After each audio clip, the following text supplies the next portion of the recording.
It's episode 649 of the Locked On Rangers podcast. On today's show, it's a great day to be a Rangers first rounder. Cole Ragans and Bubba Thompson made their big league debut. Kumar Rocker was in Arlington to talk to the media and show his smiling face and tell some great stories. And Josh Young is playing the field in Arizona. All that and more on this episode of Locked On Rangers. Let's get into it.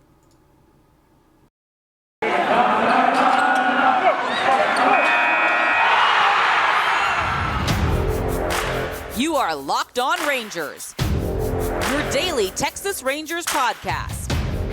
Part of the Locked On Podcast Network, your team every day.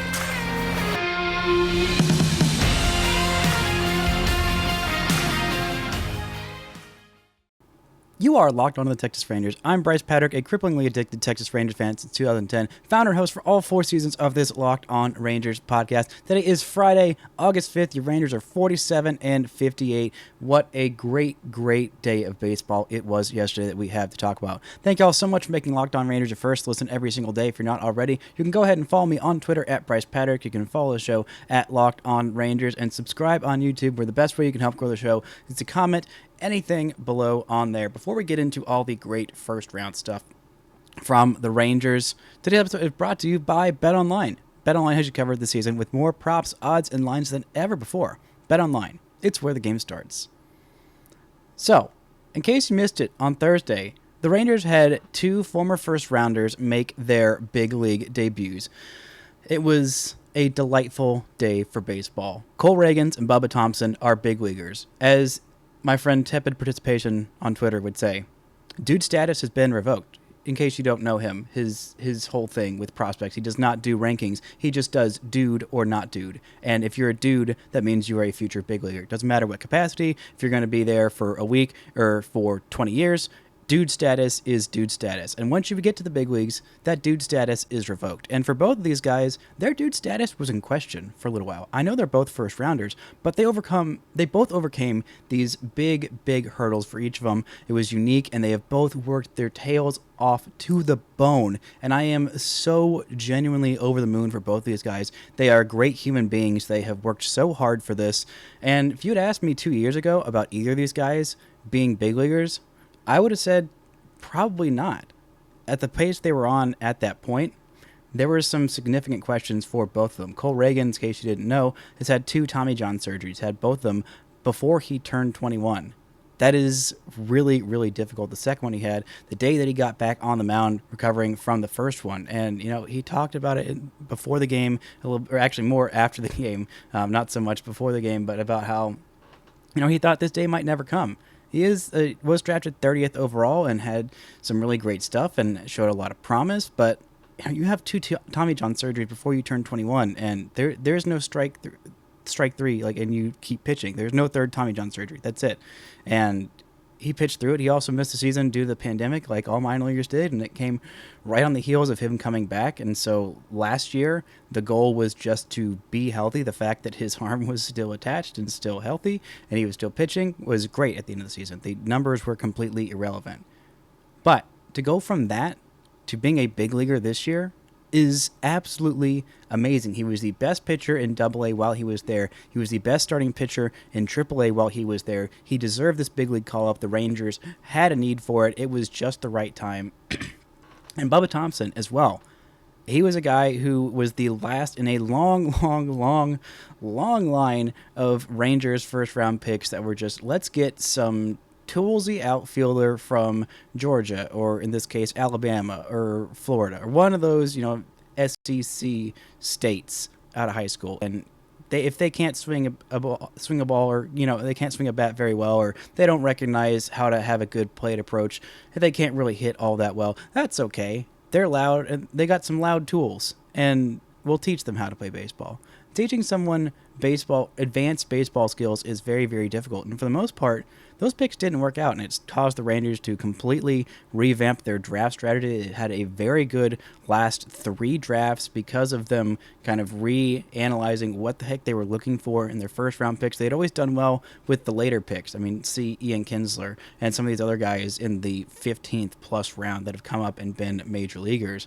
But, I mean, still, they needed a hit on these first round picks because outside of Joey Gallo, I mean, the last one to actually make an impact was Mark Teixeira, and that was many moons ago while I was still a young lad in elementary school. But the Rangers, him being the last one in these picks, and he actually makes the big leagues, I think is actually very, very solid for me. He didn't have a lot of good plate appearances coming up. He had a lot of trouble recognizing spin out of the hand, recognizing breaking pitches early on, and he would struggle and he would swing and miss a lot, and his tools were loud. He's fast as all heck, and he is incredibly strong, and he has turned himself into a pretty darn good defensive fielder. If it wasn't for Leody Taveras, he would probably have been playing center field last night because he is that quick and that fast and is making a lot better reads. He's got a pretty decent arm too. He was recruited by Nick Saban because he was in Alabama. He was recruited by Nick Saban to play quarterback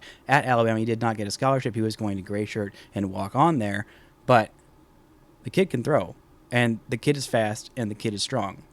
But he has worked so hard, seeing him over these last couple years at Frisco work his tail off, get so much better, get so much better at Round Rock too. He was putting together some really great plate appearances there, had an 800 plus OPS in Round Rock this year, and he used his speed incredibly well, just going absolutely bananas on the base pass. He had 49 stolen bases to just 3 caught stealing this year in AAA in just 80 games. Yeah, nearly 50 stolen bases in what equates to half a major league season. That's absolutely bonkers. And you know what? It's incredibly fitting that he got his first major league hit as a bunt single, showed off his speed. He was the fifth fastest to first base. His home to first was the 5th fastest in Major League Baseball this season, according to Jared Sandler. The time was 3.62 seconds. Fifth fastest in MLB this year out of more than 73,500 logged attempts. He was 5th. His first time. It's absolutely amazing. This kid is absolutely beloved. We'll get into a little bit more about the game, what Woody had to say about these guys, what they had to say about their big league debut, and a little bit getting to know Kumar Rocker and what he said on his first day as a Ranger in Arlington. But first, this episode is brought to you by Blue Nile. Whether you're ready to pop the question or you're celebrating a milestone moment, find jewelry as unique as her with the modern convenience of online shopping at BlueNile.com. Blue Nile has simple online tools that let you choose the diamond shape, size, and clarity, as well as setting style. Blue Nile's bench jewelers will then handcraft her perfect engagement ring. Each ring is one of a kind. If you're looking for fine jewelry but having trouble choosing, Blue Nile has jewelry experts on hand 24/7, available via phone or chat to help you find a memorable gift at every single budget. Make your moment sparkle with jewelry from BlueNile.com. And going on now is the Blue Nile Anniversary Sale. Save up to 40% on classic fine jewelry pieces and 25% on engagement ring settings. Plus, every order is insured, ships free, and arrives in discreet packaging that won't give away what's inside. Shop stress-free and find your forever piece. Go to BlueNile.com today. Now, a great story from Cole Ragans that he showed up very early to the ballpark, and he said initially he tried not to be nervous, but he picks up his water bottle and it's just shaking in his hand, just absolutely shaking. He tells himself, just calm down. It's just another baseball game, which, you know, as much as I admire him trying to self-talk himself out of being nervous for his big league debut, it's not just another game. And it was not just another opponent. He is a left-handed pitcher. Granted, he does have a very good changeup. But the Chicago White Sox lineup is just full of incredibly talented right-handed bats that absolutely dominate lefties. Y'all remember the first bad start of Martin Perez this season? It came against this White Sox lineup. They absolutely chewed him up and spit him out. The Rangers still ended up getting the win, but it was a really tough game for Martin Perez. He has been one of the best lefties in all of baseball this year. But give him Cole Ragans. Give me Cole Ragans, 5 innings, 1 unearned run, 3 hits, did have the 4 walks, but had 3 strikeouts. Surprisingly, none of those was on his changeup because that just was not working for him on the day.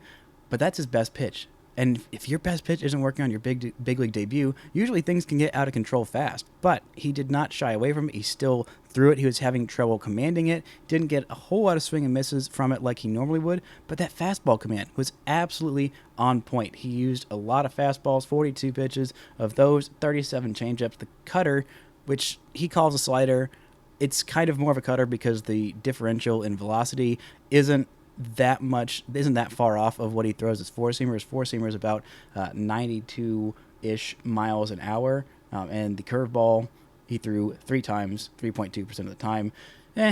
Decently effective. Got a strike on it once and a couple that he buried in the dirt, but the guy was nailing his fastball command. He was getting swing and misses. It looked just like his changeup, even though he wasn't locating that changeup. It was still effective as a way to change up the pace, if you will, hence the name. But the cutter was very, very effective, got some swing and misses off that. His first major league strikeout came on a four-seamer. I believe it was Luis Robert that was the one who he struck out in that one. But he was just very, very effective. Got out of a bases-loaded jam in his first inning. The Rangers defense turned a couple of very, very key double plays.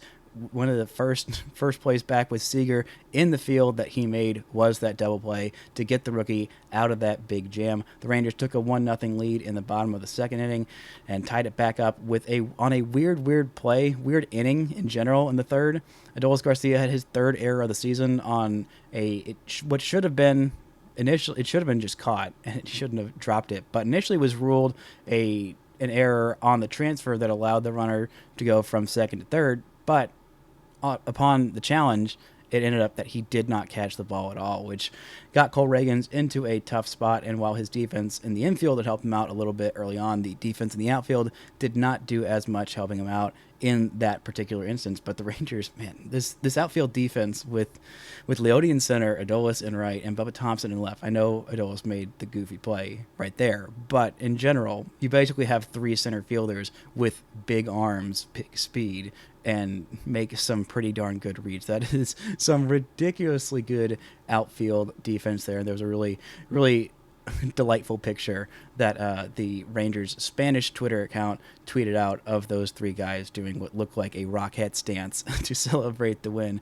at the end of the game, which just, chef's kiss, was absolutely delicious. But a big offensive day for Nathaniel Lowe, a pair of doubles, his 17th and 18th of the season off of Johnny Cueto, who had a really, really great defensive day. Johnny Cueto is up there a little bit in age. I believe he's 36 years old, but he had a complete game in this one.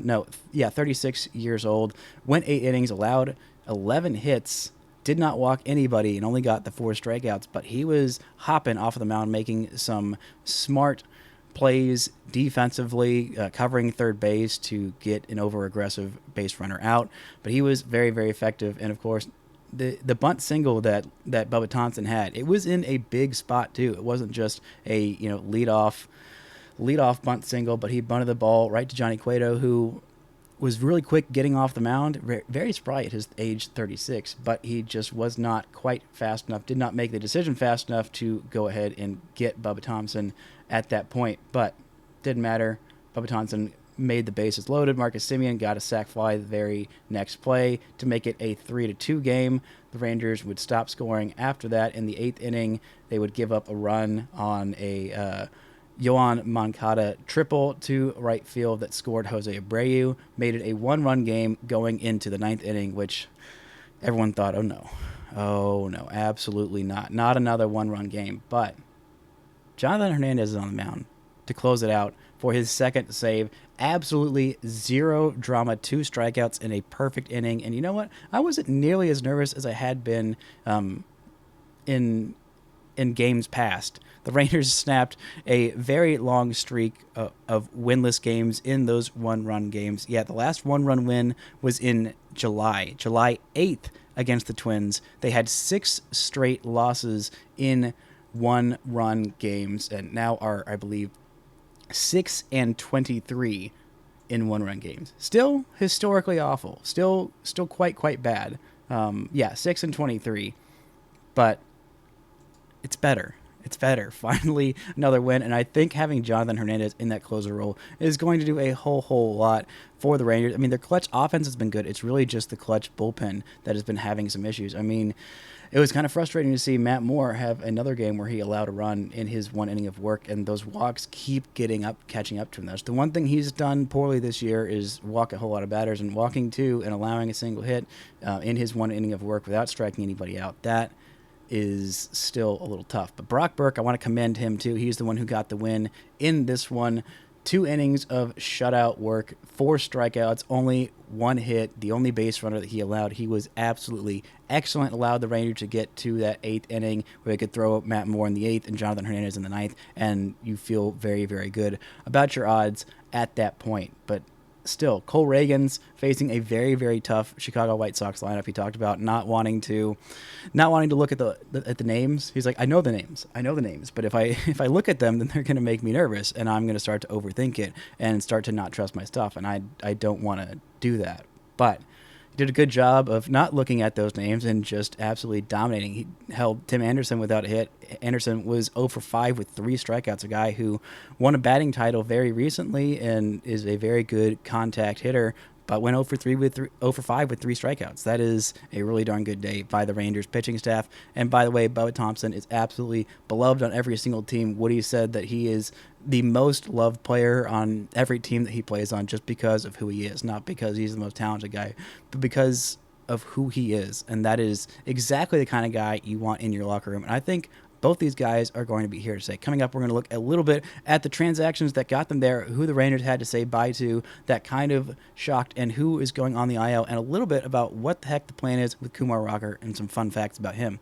But first, this episode is brought to you by BetOnline. BetOnline.net is the fastest and easiest way to check in on all of your sports betting needs. Find all your favorite sports and events at the #1 online source for odds, lines, and games. You can bet on the Rangers winning more one-run games. I don't know if you can bet on that specifically. You can bet on them winning more games. Maybe you can bet on the next Cole Ragans start of them winning that one. There was a football game, allegedly, a Hall of Fame game. I think there were some bets you could place on that. But honestly, if you're placing bets on the NFL Hall of Fame preseason game, please seek professional help because you have a problem. Just bet on a Rangers game instead, something that actually means something. But you can find reviews of every league. BetOnline continues to be the top online resource for all of your sports wagering information. Head to BetOnline today or use your mobile device to learn more about the trends and action happening today. BetOnline, it's where the game starts. Now, let's talk a little bit about Kumar Rocker. Kumar Rocker was at the ballpark wearing his number 80 jersey, which I know they said on the broadcast why he wears a number 80. I'll try and figure out exactly what he said because I cannot remember for the life of me why he said he wears number 80, because he did that in college, and I thought it was just like for the Rangers introducing him with his 80 number, because I did not pay attention to what number he was in college because I was more focused on the Jack Leiter starts because I thought that's who the Rangers were drafting. And you know what? I ended up being right. But John Daniels said this about what the plan is for him. Finally, we have a straight answer. He said, quote, "We'll go through similar onboarding with all our draft picks, go out to Arizona, get familiar with the organization, do a number of assessments, and make sure each player is physically ready to go, then start building out a program based upon those assessments with the goal of pitching in the instructional league," end quote. So, seems like we're not going to see him in AA this year. I would assume next year that's where he starts, but because there is the draft is a lot later, I think that is one factor into these guys not playing affiliated baseball this year. At least it was specifically this year. I don't know when it's going to be next year. Usually the draft is sometime in June, but this year it was pushed back all the way to the middle of July, which is a little late. Also, there's no short season teams anymore. When MLB decided, you know what, we're just going to yeet a bunch of minor league baseball teams because we want to, for no good reason. That is one of the things that they did away with. So the Rangers no longer have Spokane to send their very recent draft picks out to go there in the shorter season at a lower level than low A and above the rookie complex league. But that's where these guys are going to go. That's where Josh Young is, by the way, who is now playing third base. Last night was his first time playing the field this season. He had the shoulder injury, and the Rangers and everyone thought that, you know what, he's just not going to play third base this year. He might get to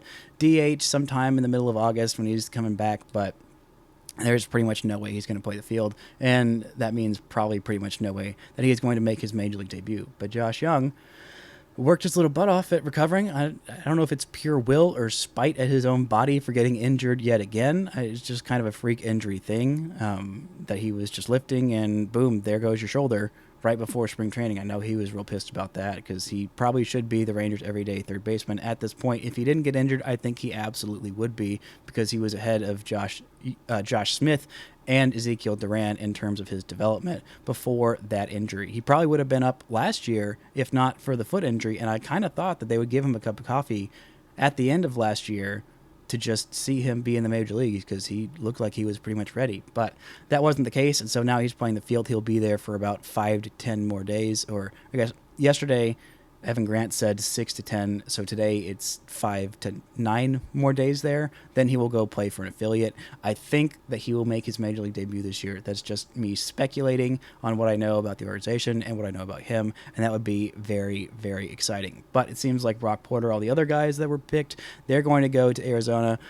Not quite a deload program. They're going to get them pitching a whole lot faster than that, because we saw how bad that went. Sorry, even mentioning it, I'm sure gives a lot of people, a little bit of a trigger just remembering that and seeing Cole Ragans and Cole Winn and remembering, that was not something that turned out well at all. Actually, Cole Ragans, I think, might have been the arm that kind of started the impetus to all right, we got to do something, and that something ended up being a deload program.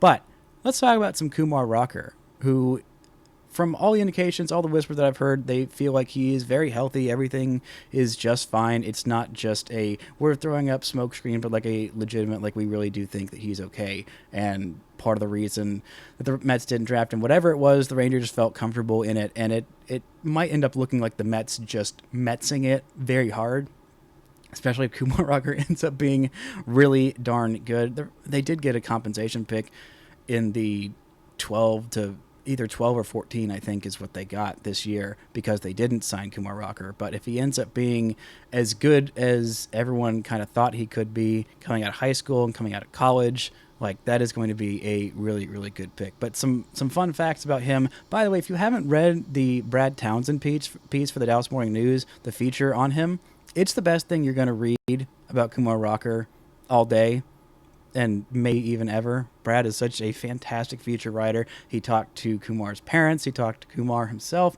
He talked to a whole bunch of different people and got some really, really great insights. Some fun little facts from that story. Kumar is both black and Indian. His mother is from India, and his dad is black and played in the NFL for 2 seasons. He is a college football Hall of Famer. I believe he won the Outland Trophy while he was in college. He was a defensive end. So was Kumar. He talked about that on the broadcast, that he was a defensive end playing football in high school. But once he started going to these big camps playing against 4 and 5 stars, he's like, I don't know about this one. I think baseball might be the way for me to go. But in case you didn't know, Kumar Rocker's first hat was a Texas Rangers hat. I don't know if it was this one specifically. I think it was more the traditional one they actually wore on the field. But he says he still has that hat. It was his first baseball hat, and he has worn the absolute crap out of it. It is dirty and tattered and has seen some stuff. But it felt like a little bit of a destiny. The first MLB game he went to was a Rangers game. I believe it was when Josh Hamilton was still with the team. He talked about how much he loved watching Josh Hamilton coming up. I mean, same. Josh Hamilton was part of the reason that I went from casual baseball watcher to cripplingly addicted Texas Rangers fan in 2010, and have been so ever since. But the guy is very, very special. Very proud to be Indian and black. His name, Kumar, in Hindi means prince or young son. Really interesting stuff there. Wears number 80 and has been the first throw he threw of a baseball was right on the money at the age of 2. And the second throw was right on the money at the age of 2. And his mom joked about, no, he's going to be a pitcher. He's going to be a baseball player. And his dad, who played in the NFL, was like, no. My son's going to be a lineman. He's going to play football. But it ended up being that baseball was the way to go. There's a lot of fun facts in the story about how great a teammate he is, how beloved he is by every single team that he's on. He didn't show a whole lot of personality in his interviews at the MLB draft, at least just the one that I saw on MLB Network or ESPN or whoever was airing the first round of the draft. I think it was ESPN in that first round. But a lot of stock questions, and he didn't show that much of his personality until you asked him about Jack Leiter. Every time you ask him about Jack, his face just lights up. Emily Jones did a really, really great job on, I believe it was the pregame show where she got to interview him, showed a lot of his personality. Really, really great kid. And a little fun fact in the story that Brad Townsend wrote was him talking about when scouts came to come see him his senior year in high school when he was throwing 95 to 98. His high school coach said that he was worried that he was going to take attention away from his other teammates. He wanted the scouts to look at his teammates as well and have some of his teammates possibly be drafted, possibly be offered a scholarship to go to these other places. And even though he would have been probably a first round pick coming out of high school anyway. And that's just the kind of guy he is. Everyone absolutely loves this kid. He is so happy to be on the Rangers. He talked a little bit about how difficult it was for him to go through what he did with the Mets. I mean, it's such a difficult situation when you're picked top 10 and then a little medical snafu kind of changes everything. And the team's like, we don't really want to sign you to all this money. And he's like, well, I can't go back to college now. What the heck am I going to do? And he goes out and he pitches for Pete Incaviglia, the former Rangers rookie home run record leader until Adolis Garcia cracked that last year. He was his manager in the Frontier League. And he also talked with Steve Buechele, who spoke about on the pregame about how great a kid he is and how well prepared he is and how ready he was for everything despite the difficulty of having to go to an independent league and pitch there and kind of figure it out. But all in all, I am really, really excited for this kid. I'm excited for Brock Porter, too. I'm a little surprised they didn't have him up there talking, but, he's a high school kid. Like, that's fine. Kumar was the big guy. He was picked number 3 overall. They had to have him have his moment in the sun. And if you had told the Rangers last year, before the draft, that they would end up with Kumar Rocker and Jack Leiter at this time, you would have been slapped in the face and called absolutely insane. But that's what the Rangers did, and that's pretty darn incredible. They got both these guys. I am excited because those two are going to be hopefully the number 1 and 2 in this rotation. If it's not Brock Porter, if it's not, Owen White figuring things out and topping those guys. But the Rangers have a lot of guys with that frontline starter potential. Like, if everything breaks right, a Cy Young winner, which granted for every pitching prospect, if everything goes 100%, most of them, like, if everything goes 100% for anybody, then, like, they might end up being a Cy Young candidate. But these guys, like, not even just the 99th, 100 percentile is, like, frontline rotation future all-star. Even, like, the 90th percentile or, like, maybe even the 85th percentile is, like, several-time all-star potential Cy Young candidate. Like, that's how good a lot of these guys are. And having Jack Leiter and Kumar Rocker and Brock Porter and Owen White, all those guys with top of the rotation potential is something the Rangers haven't ever had. They have never, ever had. And they've had such a difficulty developing these guys into these frontliners. It's so hard to do that even with the best guys. Somehow Cleveland ends up doing it all the time. Somehow freaking the Dodgers and the Rays end up doing it literally all the time. Drives me absolutely insane. And somehow the Pirates do it really, really well, with the exception that those guys have to be traded somewhere else. and then they start doing it like Garrett Cole and like, I don't know, Joe Musgrove, and there are several others to pick from as well. But still, it is very, very difficult to do that. The Rangers have the guys with the upside to be those great pitchers, and right now, that's the biggest thing missing from this Rangers team. Granted, they've had the bullpen trouble, but it seems like they've got a solid option in Jonathan Hernandez in the closer's role at this point, but they need several starting pitchers with John Gray on the IL. Cole Ragans got his time to shine. I do think that Cole Ragans is going to stick in this rotation once John Gray comes back, and someone like Spencer Howard or Glenn Otto is going to get the bump. I mean, I think Cole Ragans might end up being better than Dane Dunning, so he might end up pushing Dane Dunning out of his rotation, depending on how fast some of these guys with those high ceilings come up. I think we could see Kumar Rocker in the big leagues as soon as at the end of next year if things break really, really well for him, depending on how things go at Instructs and depending on how well he does in spring training and in Frisco or wherever he starts the season next year. But Leiter, White, Wynn, and Rocker are all going to be fighting for one of those rotation spots by the end of next season. So that is going to be, I'm hoping, there is a chance. But some of them will be sooner rather than later. Some of them will be fighting for it out of spring training. So the Rangers' biggest hole is their biggest strength on the farm, which is a very, very nice place to be. Not always where you end up, but the Rangers have a decent offense. They have a couple options in the bullpen that are pretty decent. They've got 2 really dynamic starting pitchers.